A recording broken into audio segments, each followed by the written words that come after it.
तो दोस्तों, I hope कि आप सब ठीक होंगे और मैं आशा करता हूँ कि आप जल्द से जल्द ठीक हो जाएंगे। तो मेरे एक दोस्त ने मुझे कमेंट किया है कि सीबीटी के बारे में आप यूसेज बताइए कि सीबीटी कैसे काम करती है। बट लेकिन हालांकि उनके जो कमेंट है उसको मद्देनज़र रखते हुए हम लोग क्या करेंगे, सीबीटी के बारे में तो मैं बताऊंगा, बट मैं सेल्फ सीबीटी के बारे में बताऊंगा। आज इस वीडियो में ये पार्ट 1 है, इसका पार्ट 2 भी आएगा, इसका पार्ट 3 भी आएगा। ये कंटिन्यू बनता रहेगा ताकि वो पूरी तरीके का जो कोर्स है जो मैंने किया था वो आप लोगों को पता चले। तो अगर वो 1 2 3 ऐसे 5 पार्ट्स हैं इसके सीबीटी के, सेल्फ सीबीटी के, तो उसमें आपको पता चलेगी कि आपको कैसे कैसे काम करना है। और जब आप वो पूरे 5 सीरीज आप देख लोगे तब आपको रियलिटी में समझ आएगा कि सेल्फ सीबीटी कितना ज़्यादा पावरफुल है। ठीक है दोस्तों, जैसे कि आप लोगों ने मेरा लास्ट वीडियो देखा होगा अफर्मेशंस के ऊपर, बट कुछ सिमिलैरिटी है। उसमें हम मेंटेलिटी पे काम कर रहे हैं, बट यहाँ पर हम काम करने वाले हैं दिमाग के ऊपर भी और हमारे बिहेवियर के ऊपर भी, जिसे हम कहते हैं, सीबीटी का फुल फॉर्म है कॉग्निटिव बिहेवियर थेरेपी। तो हम वो चीज़ के ऊपर कैसे अप्लाई करें, इसका पूरा 5 पार्ट्स आएगा, तो वो पूरे 5 पार्ट्स आप देख लेना, जिससे आपको काफ़ी ज़्यादा हेल्प मिलेगी। तो सबसे पहले बात कर लेते हैं सेल्फ सीबीटी होती क्या है। ठीक है, क्योंकि आप लोगों ने अगर सर्च भी किया होगा कहीं पर भी, या हम लोग कहीं पर काउंसलिंग करते हैं, तो उससे मतलब हम लोगों ने जब गूगल पे आप चेक करोगे कि सेल्फ सीबीटी कितना ज़्यादा पावरफुल है, तो उसमें वो इतना ज़्यादा पावरफुल है कि हम किसी से काउंसलिंग ले रहे हैं तो उससे कई गुना ज़्यादा पावरफुल हमारी सेल्फ सीबीटी होती है, क्योंकि हम हमारे खुद के प्रॉब्लम्स को खुद से बाहर निकलने में खुद की हेल्प करते हैं। तो वो बहुत ज़्यादा ही हेल्प साबित होती है।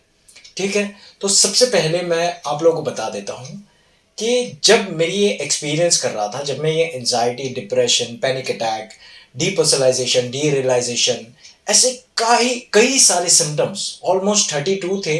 ठीक है, वो आप मेरी लास्ट वीडियो में देखे हुए तो उसमें पता चलेगा आप लोगों को कि मेरे पूरे 32 सिम्टम्स मुझे बहुत ज़्यादा परेशान करते थे, जिसकी वजह से जो मेरी बिहेवियर थी उसमें बहुत ज़्यादा चेंजेस आए थे। बिहेवियर में जैसे कि मैं आप लोगों को बता दूं, ये फर्स्ट पार्ट है तो इसमें हम डीपली जाते हैं सबसे पहले, ठीक है, जिससे आप लोगों को आगे आगे भी धीरे धीरे समझ में आ जाएगा। तो पहले तो जो मेरी बिहेवियर थी वो बहुत स्टड स्टड टाइप थी, मतलब हमेशा लाइक स्ट्रांग रहना, हमेशा लाइक हर एक चीज में एक्टिव रहना या हर एक चीज में पार्टिसिपेट करना, वैसा कैरेक्टर था मेरा। ठीक है, तो जब मुझे ये प्रॉब्लम स्टार्ट हुई तब मैंने नोटिस किया था कि मतलब स्टार्टिंग में तो नहीं, ऑलमोस्ट 3 to 4 बाद मुझे ये रियलाइज हुआ कि मैं जब depersonalisation, derealisation, brain fog, negative thoughts, है ना, ये जितने भी सिम्टम्स मुझे हो रहे हैं, उसकी वजह से मैंने अपने अंदर देखा कि मैं अपने जो मतलब जो चीज़ को मैं इंटरेस्टली पहले करता था, जो मतलब इंटरेस्ट लेकर वो काम को करता था, अब वो काम मुझसे हो नहीं रहा है। ठीक है, दूसरी चीज़ जो है, जैसे कि कोई अगर मेरा फ्रेंड मुझसे मिलने के लिए आ रहा है या मुझे कॉल कर रहा है, तो मैं उस चीज़ों को अवॉइड करता था, उससे दूर भागने की कोशिश करता था। उसके पास जाकर उसे फेस करने के बजाय मैं उसे दूर धकेलता था खुद से। ये चीज़ें होने लग गई। फिर उसके बाद मैंने नोटिस किया दोस्तों कि धीरे धीरे मैं अपने बॉडी को लेकर ही कॉन्फिडेंट लेवल लूज कर रहा हूँ, है ना। जितने भी चीज़ें हैं आप लोगों ने काफ़ी नोटिस किया होगा कि कई कई बारी हम अपने बॉडी को लेकर ही कॉन्फिडेंट लेवल तोड़ देते हैं, डर जाते हैं, क्योंकि पैनिक अटैक इतनी डेंजरस होती है, क्योंकि एंजाइटी अटैक इतनी डेंजरस होती है। मैं समझ सकता हूँ, बिल्कुल ये बहुत ज़्यादा पेनफुल होता है ये रूट। बट मैं आप लोगों को बता दूं कि जो सेल्फ सीबीटी है यहाँ पर काम कैसे करती है। हमें सबसे पहले तो एनालाइज करना पड़ता है हमारे बिहेवियर को, हमारे मेंटेलिटी, जो हमारी नेगेटिव थॉट्स है उसको, क्योंकि कई कई बारी आपने ये भी सुना होगा कि अगर खाली दिमाग है और उस दिमाग में एक बार नेगेटिव थॉट्स ने अपना घर बनाना स्टार्ट कर दिया, तो यूं मान लेना कि उसे पॉजिटिव में लाते लाते आपकी हालत खराब हो जाएगी, जो वही मेरे साथ हुआ। हालांकि मैं इतना नेगेटिव था ही नहीं, और ना ही मैं अपने दिमाग में कभी नेगेटिव चीज़ें या स्ट्रेसफुल या ओवर थिंकिंग, ये सारी चीज़ें मैं कभी लाता ही नहीं था अपने दिमाग में। ठीक है, तो जब मुझे ये प्रॉब्लम स्टार्ट हुई तब मैंने नोटिस किया कि मुझे ऑटोमेटिकली नेगेटिव थॉट्स आ रहे हैं, मेरे बिहेवियर में भी चेंजेस आ रहे हैं, बहुत सारी चीज़ों को मैं अवॉइड कर रहा हूँ, कुछ चीज़ों के लाइक मैं जब मुझे एनजाइटी हुई थी तब मैंने एक और चीज़ आपको बताना चाहता हूँ कि मैं जब भी एक्टिवा या बाइक अगर मैं राइड करता था तो मुझे हमेशा एक डर बना रहता था मन में कि मेरा एक्सीडेंट तो नहीं हो जाएगा, कहीं मैं गाड़ी ठोक तो नहीं दूंगा या कहीं गाड़ी से मैं गिर तो नहीं जाऊंगा। ये हमेशा मेरे अंदर एक डर बना रहता था दोस्तों। और जिसकी वजह से एक बार मैं आप लोगों को बता दूं, मतलब मैं पहले तो बहुत अच्छी तरीके से राइड कर लेता था, लेकिन जब मुझे ये प्रॉब्लम स्टार्ट हुई, एक दिन मैं इंसिडेंट आप लोगों के साथ शेयर करना चाहता हूँ कि हमारा माइंड किस बेसिस पे काम करता है, ये आप लोगों को जो अभी मैं बताने वाला हूँ उससे समझ आएगी। हुआ क्या था, एक दिन मैं अपनी मॉम को ड्रॉप करने जा रहा था उनके फ्रेंड के घर पे। ठीक है, तो मैं ड्रॉप करने जा रहा हूँ, बट जब मैं वापस आ रहा था, गया तो मैं बहुत ठीक से, कोई दिक्कत नहीं हुई, हालांकि मेरे मन में डर चल रहा था, बट जैसे तैसे मैं मम्मी को उनकी फ्रेंड के घर पे मैं पहुंचाया। और जब वहां से सब कुछ वाइंड अप हो गया, हम लोग आ रहे थे घर की तरफ, तब मुझे ऑटोमेटिकली नेगेटिव थॉट्स आने लग गए कि अभी गाड़ी ठुकने वाली है, या गाड़ी अभी ठुक जाएगी किसी से, या मैं किसी को जाकर ठोक दूंगा, या मैं गाड़ी से गिर जाऊंगा। बट रियलिटी मैं आप लोगों को बता दूं, मैंने एक ऑटो वाले को ठोक दी जब मेरे अंदर ये थॉट्स आने शुरू हुई।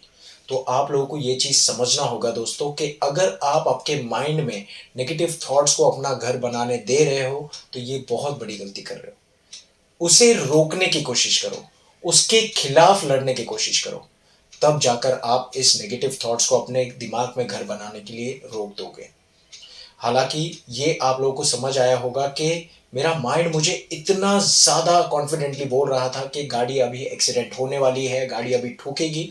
रियलिटी में वैसा ही हुआ दोस्तों, क्योंकि हम माइंड के बेसिस पे चलने लग जाते हैं, और जो हमें हमारी माइंड हमें डायरेक्शन देती है हम उसी थ्रू पे भागने लगते हैं। इसी वजह से ये चीज़ होता है दोस्तों।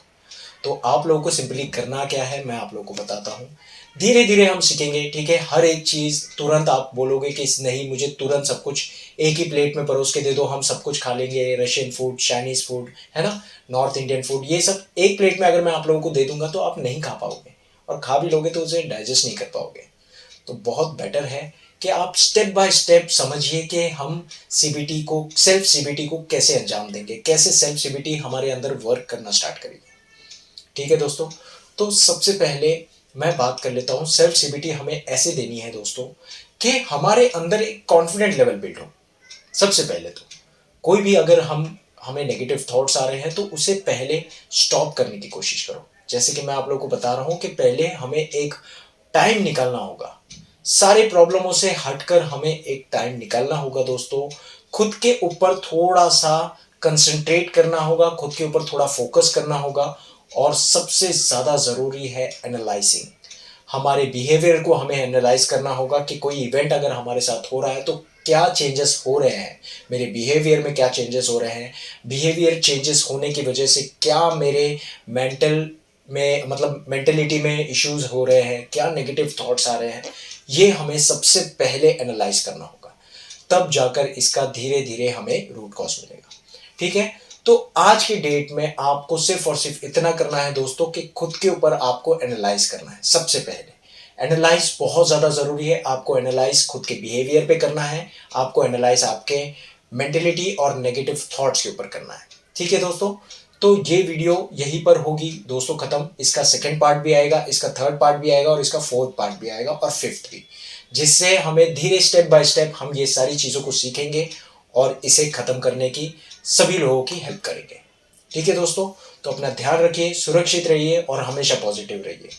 सिर्फ इतना याद रखना है, तीन चीज़ें आपके मेंटेलिटी पे के ऊपर एनालिसिस करना है, आपके नेगेटिव थॉट्स के ऊपर करना है, और आपके बिहेवियर पे करना है, और उसे एक किताब में लिख कर रख लेना है दोस्तों कि आपके बिहेवियर में अगर वो चीज़ हो रही है तो आपके बिहेवियर में क्या प्रॉब्लम हो रही है ना, या तो आपके नेगेटिव थॉट्स में क्या दिक्कत आ रही है जब वो इवेंट हो रहा है, या जब वो इंसिडेंट आप याद कर रहे हो तो क्या हो रहा है आपके अंदर। वो सारी चीज़ों के ऊपर आप एनालाइज कर लो, और मुझे कमेंट कर सकते हो, आप मुझे व्हाट्सएप भी कर सकते हो। ठीक है दोस्तों, तो अपना ध्यान रखिए और सुरक्षित रहिए। Thank you so much for watching this video दोस्तों, और ये वीडियो को ज़रूर लाइक कीजिए और लोगों के साथ शेयर कीजिए। Thank you so much.